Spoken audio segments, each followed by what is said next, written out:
Ito daw yung daan mga tol, papunta doon sa bihag. Marami talaga sila dito sa area naman tol.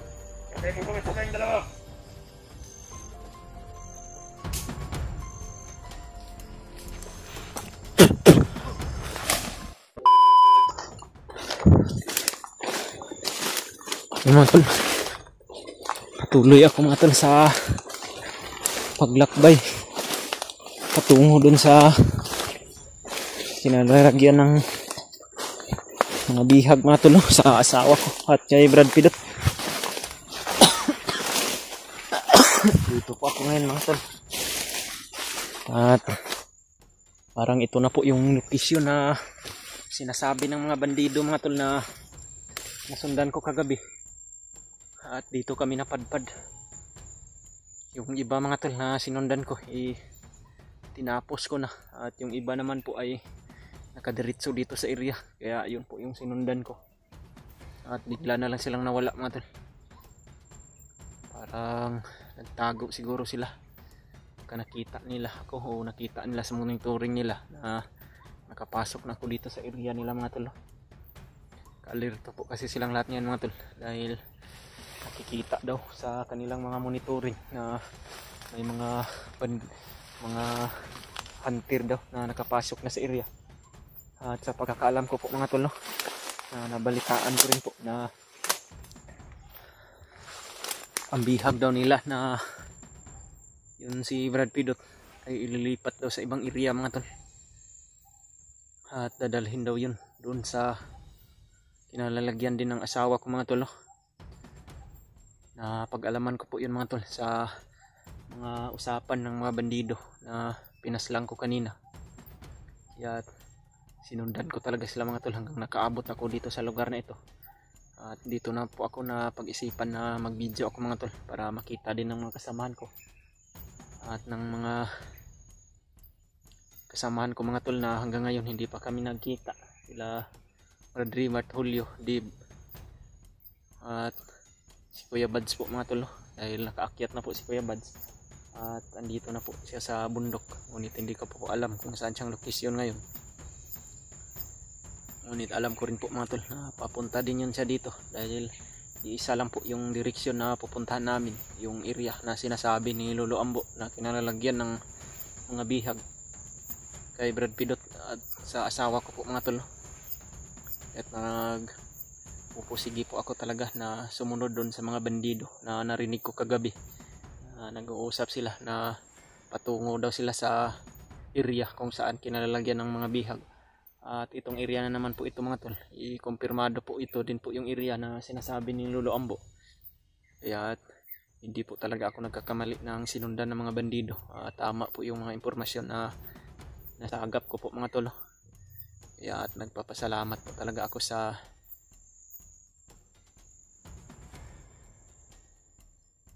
mga tulong nyo mga tol na pagdarasal at pagsishare ng video. Sa ganun malaman ko rin po mga tol yung sitwasyon ng mga kasamahan ko at yung sitwasyon rin ng bihag mga tol na si Brad Pidot dahil sobrang kawawa na rin mga tol. At nabalitaan ko mga tol na pupunta daw yun doon, dadalhin daw si Pidot sa kinalalagyan ng asawa ko. Sana po tama po yung narinig ko na impormasyon mga tol, dahil ako pa rin po yung mag-isa ngayon dito mga tol, ikot-ikot. Ngunit hindi ko pa po alam kung mayroon ba akong mga kasamahan na nakapasok din sa area na ito dahil hindi ko pa po na kikita. Sana po mga tol i-share nyo po ang video na to sa mga kasamahan ko. Sa ganun po malaman din po nila yung kalagayan ko at yung sitwasyon ko ngayon. Lalo na dun kila Kuya Bads mga tol, Rodri, Mart, Julio at Dib. At sa kasamahan ko rin po na laging nakasunod dun sa kay Brad Pidot mga tol na si Julius at si AJ. Sana po iligtas sila sa mga panahong ito at sana po mag-iingat sila palagi mga tol para hindi sila mahuli rin. At ganun rin po yung gagawin ko mga tol.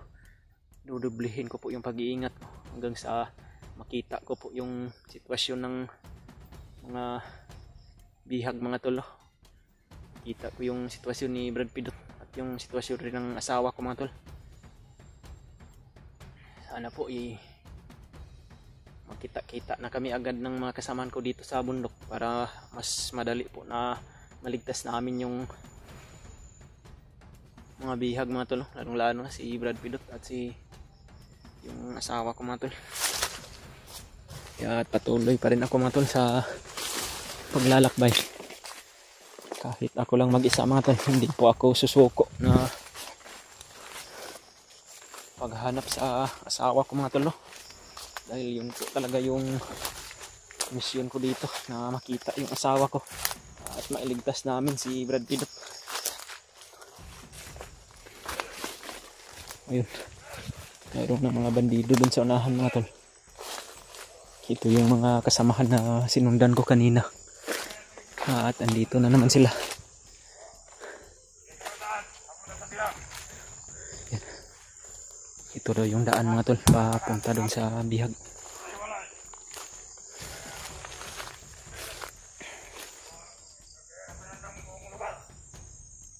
Marami na sila banda dito naka-deploy sa area na to mga tol. Dahil hindi na daw ito kalayuan doon sa kinalalagyan ng mga bihag mga tol. Kaya marami talaga yung mga bandido na nakaharang dito sa daan mga tol. Kaya pag-iingat po ako mga tol na hindi po nila ako makakita at hindi nila ako mahuli.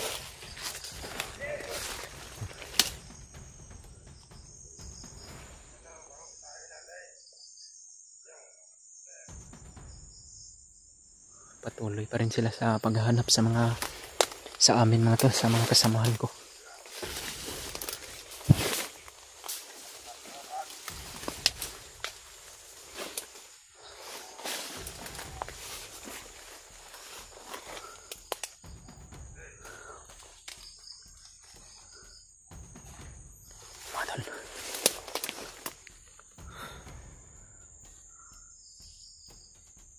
Matataas po yung mga baril na hawak nila mga tol. Marami po sila banda doon sa unahan mga tol.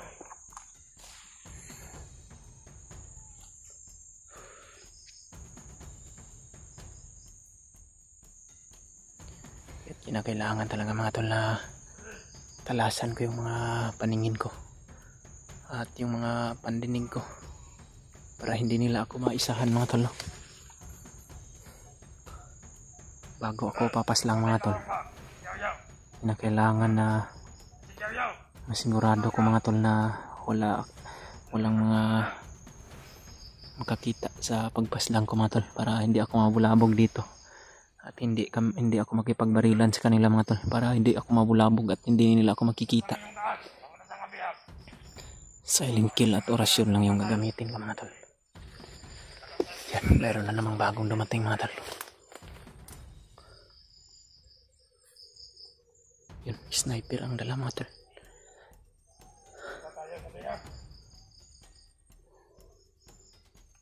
Pupunta daw sila sa mga bihag. Yun mga tol, sniper po yung dala.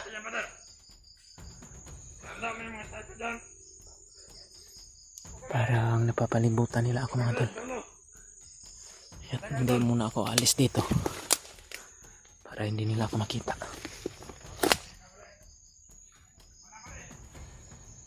Marami talaga sila dito sa area naman tol. Okay, magkakasama yung dalawa. Mamaya ko lang to atakihin mga tol pag hindi na sila masyadong magkalapit sa isa't isa, para hindi ako makita sa pagpaslang ko sa mga kasama nila.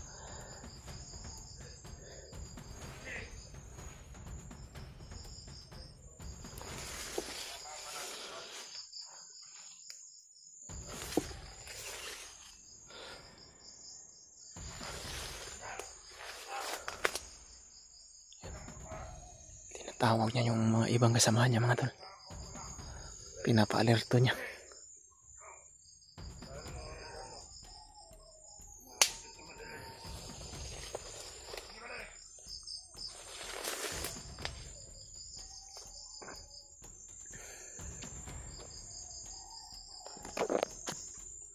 Kinakailangan mga tol na mapaslang ko tong mga nakaharang sa daan para hindi ito sagabal sa paglalakbay ko mga tol, dahil matatagalan ako sa pagpunta doon sa kinalalagyan ng asawa ko at kay Brad Pidot mga tol, kung andito tong mga bandido na nakaharang sa daan.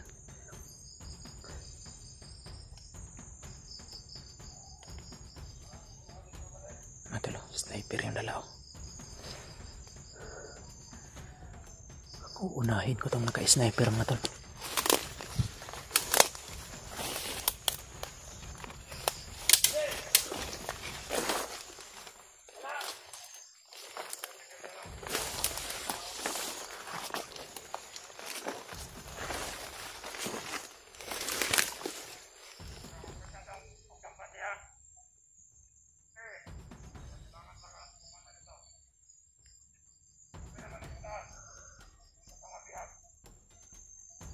Kumpirmado mga tol, ito daw yung daan papunta dun sa mga bihag.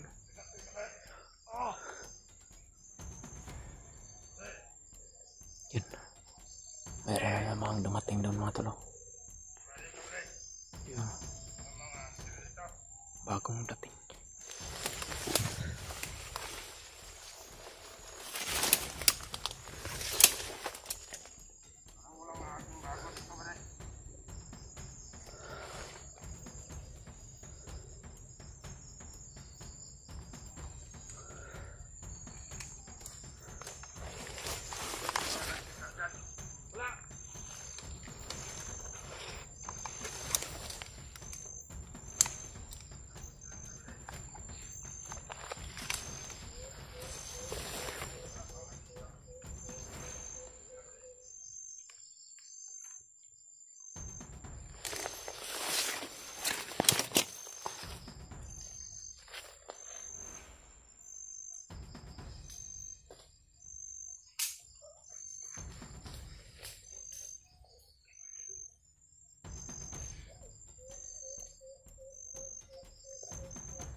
Isa-isahin ko itong papaslangin natin para wala nang haharang dito sa daan.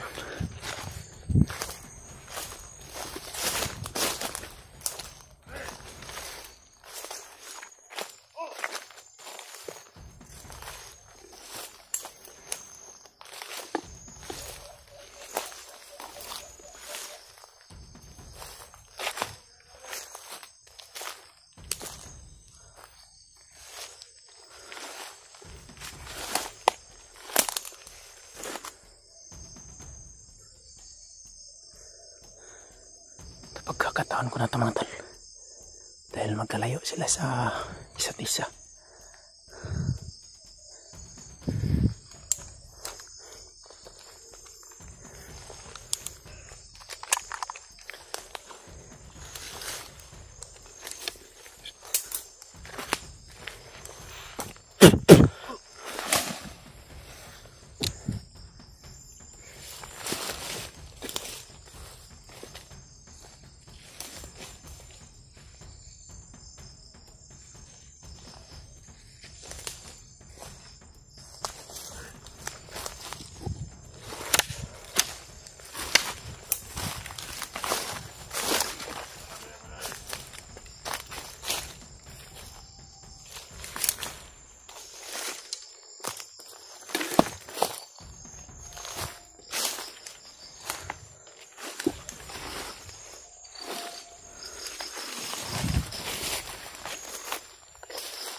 mga tol.